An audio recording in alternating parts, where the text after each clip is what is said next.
Bom, minha gente, o programa Eu e Você hoje tem a grata satisfação de ter presente a grande mestra em educação, escritora, filósofa, Tânia Zaguri. A professora Tânia é uma referência, principalmente quando se trata em questões relacionadas à educação e questões que também abordam e afligem os nossos jovens. Então, professora Tânia, o meu muito obrigada pela presença desde já no nosso programa.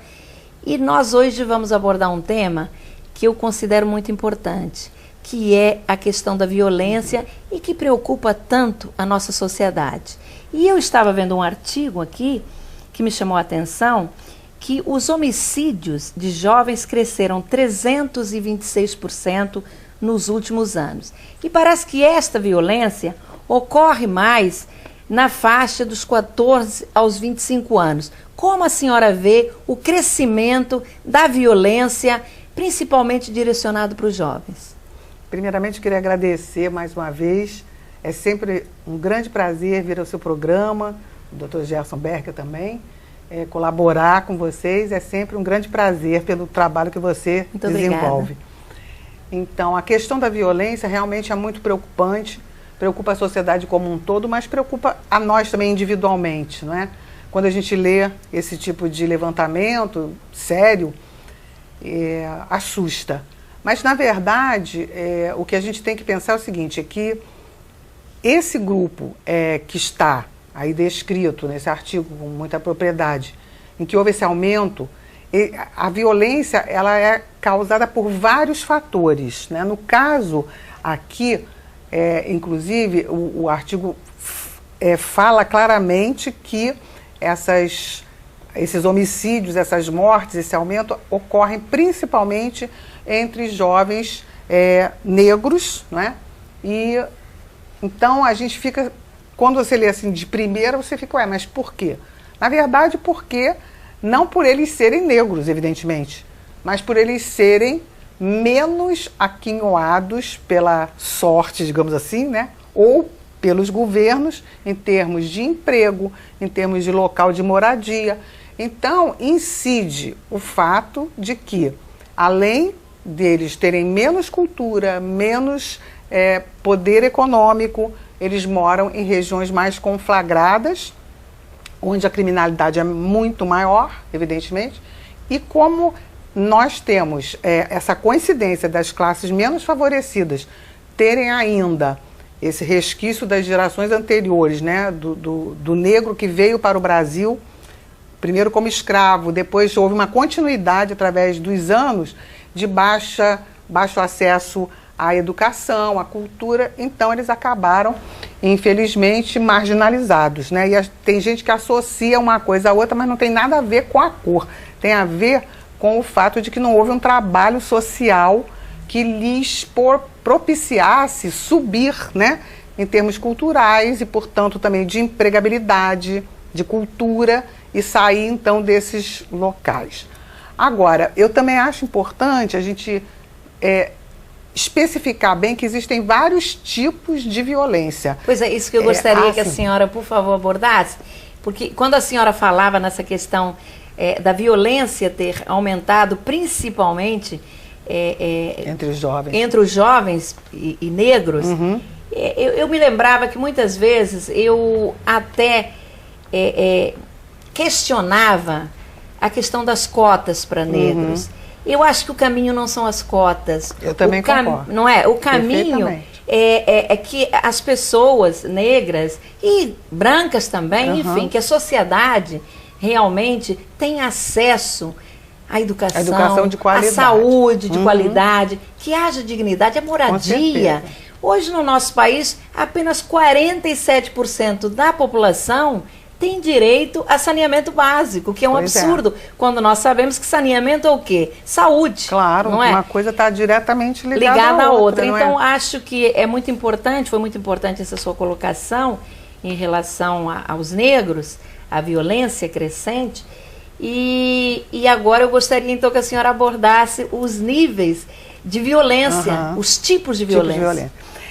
Então a gente começou falando dessa violência que acomete, digamos, pessoas menos favorecidas em termos educacionais, financeiros e culturais, e que acaba, né, por uma questão de passado histórico dos negros no Brasil terem vindo como escravos, e quando foram libertos, né, eles também não tiveram do Estado o apoio que eles precisavam para ter esse, digamos, upgrade social. Então a violência, existe a violência física, que é a primeira que a gente pensa, porque é a que nos assusta mais, né? Desde o empurrão, desde o tapinha que às vezes um colega dá no outro, mas que se repete e acaba se transformando numa coisa que interioriza muito mal para a pessoa que está sempre levando o cascudo, né? Ou a gozação, ou o tapinha, ou sei lá, qualquer coisa física, né? Até o assassinato, que é esse dado que você nos apresentou. Mas existe também outros tipos de violência. Violência psicológica, que é a falta de amor, a negação, né, do tratamento igualitário que nós judeus sofremos, os negros sofrem, todas as minorias sofrem, embora os negros nem sejam minoria no Brasil, né? Mas são as violências que não são físicas, mas que fazem quase tanto mal, né? Quer dizer, o homicídio não tem como recuperar nada, né? A psicológica muitas vezes tem, mas é tão dolorosa quanto, né? A segregação, tudo isso. E existe também ainda o outro tipo de violência, que é a violência social, que eu digo assim, provocada por fatores sociais. Por exemplo, tem uma grande relação com o que está acontecendo hoje na Europa, em função da crise. O desemprego que está acometendo hoje mais de 50%, por exemplo, dos jovens gregos, quase 40%, aliás, mais de 40% na Espanha, e outros números assim aterradores entre jovens, é uma violência social, não é física. É social no sentido de que eles, sem perspectiva, né, de futuro, de empregabilidade, de estudei muito, mas não consigo um emprego e não vou conseguir, não sei quando eu vou conseguir. A frustração. Exatamente. Aí começa a provocar um dano muito sério, né, que é a autoestima baixa, a frustração, às vezes depressão e até suicídio, que também está aumentando muito na Europa entre os jovens. E a gente ainda pode também referir a violência que está ligada, por exemplo, a outras coisas que vêm da sociedade e que também nos preocupa muito, por exemplo, como pais, que é a questão do consumismo, que provoca o surgimento de um outro tipo de violência, que é uma violência psicológica, que é de você não imaginar a tua vida sem determinados bens de consumo que a sociedade estimula muito como sendo fundamentais, coisas que não são, na verdade, fundamentais. Fundamental é você ter comida, segurança, amor, né? Educação, saúde, como você posicionou também. Mas que hoje em dia a gente vê jovens, às vezes até de camada A e B, né, em termos de extrato econômico da sociedade, preocupadíssimos em ter mais, quando você olhando para esse, assim, o que esse jovem ainda pode ter mais ou precisar. Aí entra as roupas de grife, caríssima. Não, mas eu não tenho um sapato, sei lá, Labutan, né? Tem umas marcas aí que ficam, de repente, famosas. Eu não tenho uma bolsa da grife tal. E a esse propósito, não sei, eu até aconselho quem estiver assistindo a assistir o filme da Sofia Coppola, que está passando agora, Bring Ring, que é baseada num fato real que aconteceu em Los Angeles, nos anos 2007 e 2008, que um grupo de jovens de classe A de Los Angeles se juntou para roubar casas de celebridades como Paris Hilton, essas atrizes célebres que moram em Los Angeles, naquelas mansões espetaculares, e que esses jovens, através da mídia eletrônica, quer dizer, computador, etc., eles tinham como acessar que eles não estavam na cidade. Na ausência deles em viagem, eles entravam e roubavam, escondido dos pais, evidentemente, claro, que nem podiam supor, e que acabaram, depois de um ano, né, de roubar bolsa disso, bijuteria de não sei o quê, joias também, a maioria dessas coisas para uso pessoal, né, para esnobar, e botavam na internet. Olha a ingenuidade. Evidentemente que depois de algum tempo acabaram presos e destruiu a vida deles, destruiu a vida da família deles. E a gente fica se perguntando, puxa, quando a gente compara com esse, nós falamos no início, a violência social gerando desemprego, né, falta de perspectiva, às vezes consumo de drogas também, por falta de poder achar que ele vai conseguir alguma coisa na vida, né, se alienar da realidade, acabar assassinado, etc e tal. Mas essa outra que você vê a pessoa se destruir, né, por suas próprias mãos. Pois é, professora Tânia, e eu gostaria exatamente que a senhora fizesse uma abordagem sobre esta faixa etária, né? Porque nós observamos que a violência, ela tem crescido muito também entre os jovens, os adolescentes, uma violência muitas vezes até voltada para a família, e quando a senhora citou aí a questão do consumismo, né? A vontade do jovem em usar roupas de grife, ou trocar o celular a todo momento, o computador, e isto muitas vezes tem gerado problemas de extrema violência na própria família. Eu tenho visto às vezes jovens de classe média alta, maltratando os pais. Eu não sei se é porque a minha educação foi sempre tão voltada para a família, o respeito ao mais velho, que eu fico muito chocada. Então, como é que a senhora vê este crescimento da violência? E nas escolas também, é muito comum os professores reclamarem do crescimento da violência nas escolas. Você tem toda a razão. Eu estava até me esquecendo de explicitar esse tipo de violência, que é oriundo também, e a gente não tinha falado ainda disso, da, digamos, ausência do protagonismo dos pais na família, que é, na verdade, um fenômeno bastante recente, que até me levou a escrever os livros que eu escrevi até hoje. Foram exatamente escritos visando atingir a família, que eu comecei a perceber que estava se ausentando do papel primordial da família, que sempre foi esse que você acabou de citar, de formação daquela socialização básica, primária, que é a formação dos valores e também do respeito às regras da sociedade. Então, hoje o que a gente vê, muitas vezes, é o próprio pai em dúvida se ele deve ensinar para o filho que não é importante ter um carro, não é importante ficar mudando de celular toda hora, é importante ter um celular, porque o celular é um meio de comunicação essencial hoje em dia, né? Mas não é necessário você ter o último modelo. E, no entanto, os próprios pais acabam, digamos assim, se submetendo a essa pressão de consumo que é feita através das mídias, hoje em dia, que entra na nossa casa muito cedo. Tem um componente também, que é o fato das mulheres também hoje trabalharem fora. O marido já trabalhava, né? O homem sempre trabalhou. A mulher, nas últimas décadas, assumiu uma postura, aqui você é um exemplo disso, né?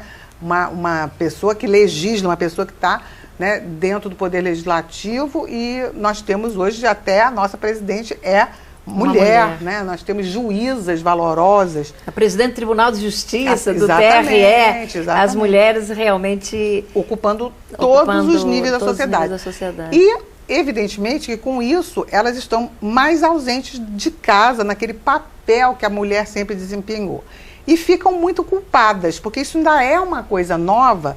Então, criou-se uma espécie de vazio no espaço familiar, né? O vazio que era ocupado pela presença da mãe.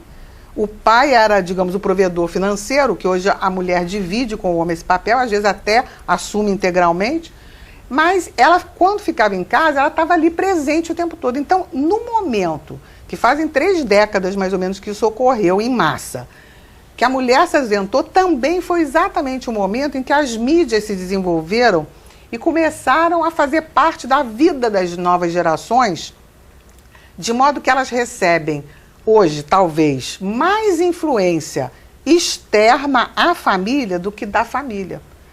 Então, às vezes, por exemplo, esse filme que eu já citei, que eu aconselho mesmo os pais a verem, e também uma coisa que assusta é como os jovens hoje aprenderam a mentir para os pais com uma perfeição assustadora. Que os pais desse filme, por exemplo, que é baseado em fatos reais, não tinham a menor ideia de que os filhos estavam insatisfeitos com alguma coisa na sua casa, né? Então, isso é uma coisa impressionante, porque uma das famílias, as meninas, inclusive a mãe era muito religiosa, rezava com eles todo dia, e as meninas, 3 anjinhos rezando junto, e depois saíam para assaltar casas, né? Coisa. Então, uma coisa impressionante. E aí eu digo, é esse vácuo do protagonismo parental, quer dizer, os pais estão saindo de casa há muito tempo e quando voltam não querem brigar com os filhos. E aí o que sobra? Sobra para a escola. A escola tenta suprir o papel que a família deixou de fazer nessa socialização básica, que era o seguinte, a criança chegava na sala de aula já sabendo dizer bom dia, boa tarde, dá licença, se alguém estava falando, ela esperava, agora não. Então, o que ocorre? A escola está tentando fazer isso, porque senão não consegue dar aula, né? 35, 40 crianças dentro de uma sala, todo mundo falando ao mesmo tempo, ou fazendo só o que quer, como estão acostumados, não dá para o professor dar conta. Então, como a mãe e o pai hoje estão até inibidos dessa sua função, eles também não ralham com os filhos quando eles faltam ao respeito com alguém mais velho. Sempre eles acham que, meu Deus do céu, coitado, mas eu estou tão ausente, eu não vou brigar com ele. Entende? Então, isso faz com que os jovens, evidentemente, cresçam com uma visão de mundo bastante equivocada e que pode gerar, então, essa criminalidade em pessoas que têm tudo na vida, né? Que fica todo mundo se perguntando, e até agressão aos próprios pais. Porque quando chega num determinado ponto que os pais... Peraí, mas agora passou do meu limite, e tenta, então, retomar a autoridade que não tem, não consegue. E o filho já está tão, digamos, ele usurpou a autoridade dos pais. Quem manda na casa agora é o jovem, é o adolescente, é a criança. E aí ele agride até fisicamente os pais. Eu acho que é uma questão muito séria, muito grave. E como a senhora disse, na verdade, aí também funciona muito o sentimento de culpa pela ausência. E é como se fosse uma compensação.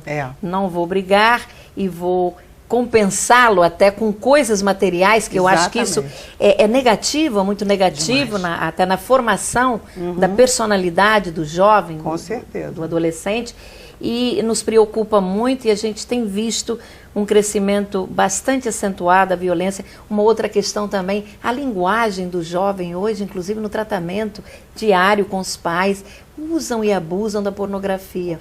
Então, acho que a sociedade está passando aí por um momento bastante difícil. Eu acho que realmente, Tereza, a gente está numa encruzilhada. Eu acho que nós estamos no momento dos pais repensarem por que eles estão se sentindo tão culpados. E eu acho que a culpa, né, nós sempre dizemos que existe a culpa boa e a culpa ruim. A culpa boa é aquela que nos leva a progredir.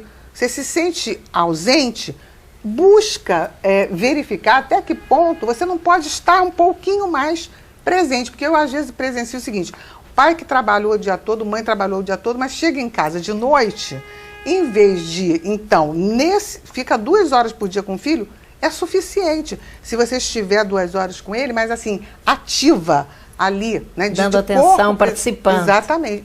E não vendo televisão, indo para o computador, olhando o celular, ou então indo para a academia, porque não pode ficar gordinho, porque não pode ter uma gordurinha aqui. Então, aí sim, aí você está realmente abrindo mão do teu tempo útil. O que não adianta é a culpa ruim. A culpa ruim é quando você se sente culpado e se deixa levar por esse sentimento sem a racionalidade que o ser humano tem. Então, vou pensar, se eu estou me sentindo culpado, o que eu posso fazer? Não é substituir por coisas materiais. É substituir exatamente pela tua presença efetiva, afetiva também, mas protagonista. Se o teu filho faz uma coisa errada, não pode deixar.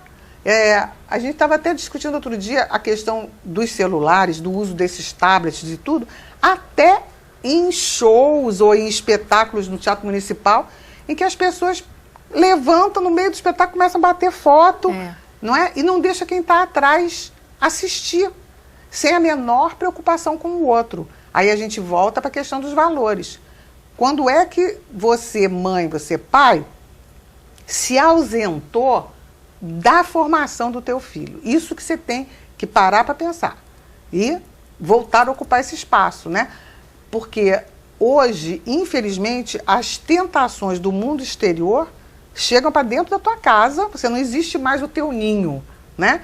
O teu ninho está ocupado pelo celular, pela internet, pelas redes sociais e por todas as abobrinhas e bobagens que aparecem que a criança que é criança ou adolescente que é ainda muito, né, assim, deslumbrado pelo mundo, pelo amor, por tudo, ele embarca com facilidade. Então, mais ainda, nesse momento, eu vejo o papel da família, do pai, da mãe ou de quem cuida desses jovens, dessa nova geração, assumir e não deixar esse espaço ser ocupado por mensagens que são, na verdade, voltadas apenas para o lucro material, né? Eu acho que, acima de tudo, saber estabelecer limites, Exatamente. que eu acho que está faltando muito Com hoje certeza. nas famílias. E quem acaba sofrendo mesmo são as escolas, são os professores. E os próprios pais depois. E os pais depois, também, claro. com certeza. É isso porque mesmo. a gente está assistindo isso hoje, né? Os pais hoje não podem se aposentar nunca, não, da profissão de pai e mãe, porque os filhos, às vezes, estão com 40 anos, não se profissionalizaram, ou então fizeram 2 ou 3 faculdades, mas não lhe agrada nada, então ele fica em casa, sem fazer nada, dependendo dos pais. Professora, foi um prazer muito grande. O prazer foi meu. Tê-la em nosso programa. Eu acho que a gente ficaria aí os 25 minutos do programa conversando, Obrigada. Falando sobre um tema que é tão importante, né? E assim, tão atual. Atual, exatamente. Tão atual. Muito obrigada. Eu que agradeço a oportunidade, Tereza. Obrigada. Obrigada. Obrigada.